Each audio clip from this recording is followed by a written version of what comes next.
Sorry, it took me a little bit longer than anticipated, but there was a lot of information to consider. Let me just start by saying that, as multiple people have observed, that this is a particularly difficult case because there's really nothing that the court can do that's capable of fixing the harm that has been caused to the victims in this case. So that being said, I've got to start with the law. I'm bound by the law, and the law gives me a guideline for how to analyze an appropriate sentence in this case. So I want to start with the Camacho case. It's really the first thing I need to address is whether or not the court's going to depart from the minimum in this case, which is 222 months, or approximately 18 and a half years in the Florida State Prison as a minimum. The Camacho case, as Mr. Fitzgibbons pointed out and argued, lays out really a three-factor test. Is there a valid legal basis for departure? Is there competent substantial evidence that the facts support an application?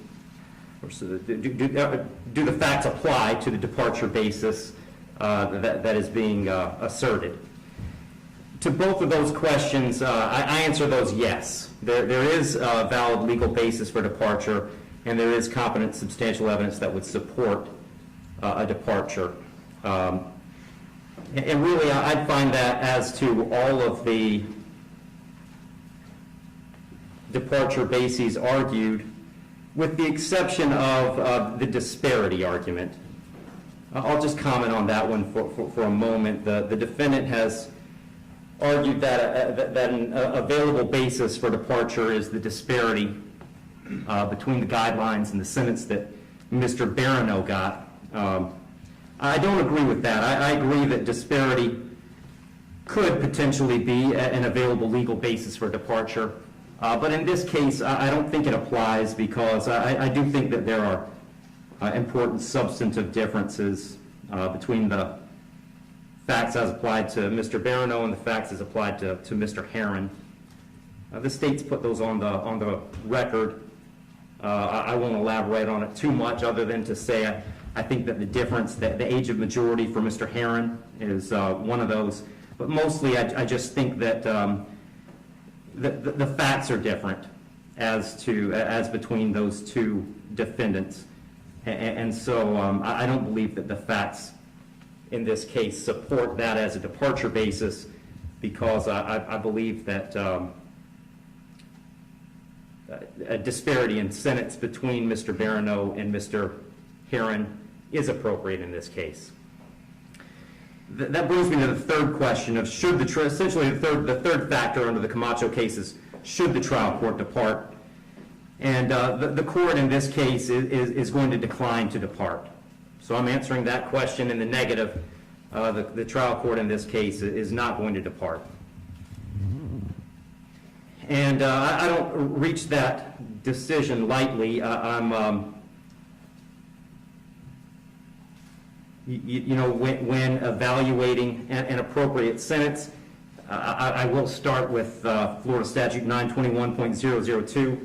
It was pointed out several times the primary purpose of the criminal punishment code in Florida is to punish. And I've got to take into account the severity of the primary offense and the circumstances surrounding the primary offense. When I take into account circumstances and severity, a lot of what I'm taking into account really when I sentence is intent and harm. And in this case, there wasn't any evidence, and nor does the court believe that there was any specific intent to do harm, in this case to the victims. But there was intent to drive at an egregious speed, 102 miles an hour, regardless of the consequences and regardless of who that ended up harming. And then the second part of that, the second component, is the harm caused, and in this case, it's just impossible to have greater harm than the harm that occurred in this case, which was the loss of a mother, loss of a baby, and really the loss of a family as it existed when this occurred.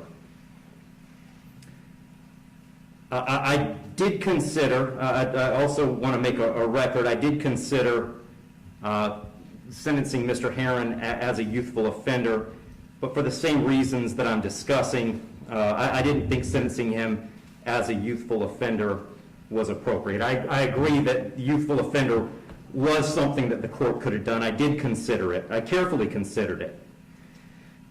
But the court just found that due to the serious nature of these offenses, the extreme nature of the conduct, and again, the level of harm, that a youthful offender sentence was not appropriate. So given that the court is not departing, the guidelines call for a sentence of 18, essentially 18 and a half years at a minimum, and 30 years as a maximum. And the court doesn't find that either the minimum or the maximum is appropriate in this case.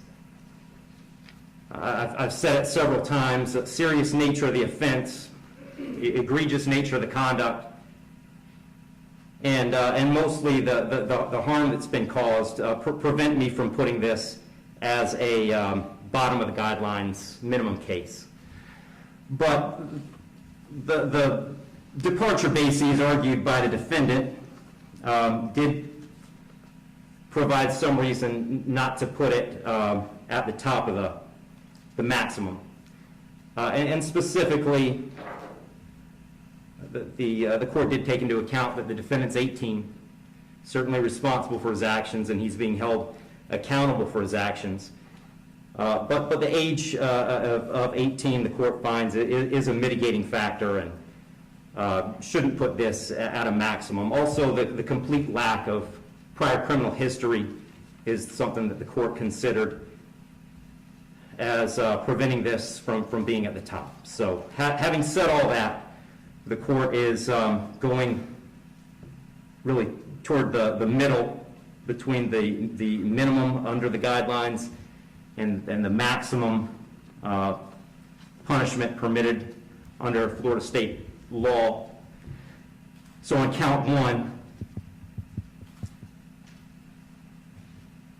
vehicular homicide, the court's going to adjudicate the defendant guilty, sentence him to 9 years in the Florida State Prison. On count two, same charge, court will adjudicate the defendant guilty, sentence him to 15 years Florida State Prison, and that'll run consecutive to count one, for a total of 24 years Florida State Prison. Count three is a misdemeanor, unlawful racing on a highway, so the court will adjudicate the defendant guilty, sentence him to time served. Give credit for time served, I believe, 2 days. Court will impose mandatory court costs. Mr. Heron, you have given up the right to appeal the determination of your guilt or innocence. You do have 30 days to appeal the sentence of the court. And I'll direct the bailiffs to take Mr. Heron into custody.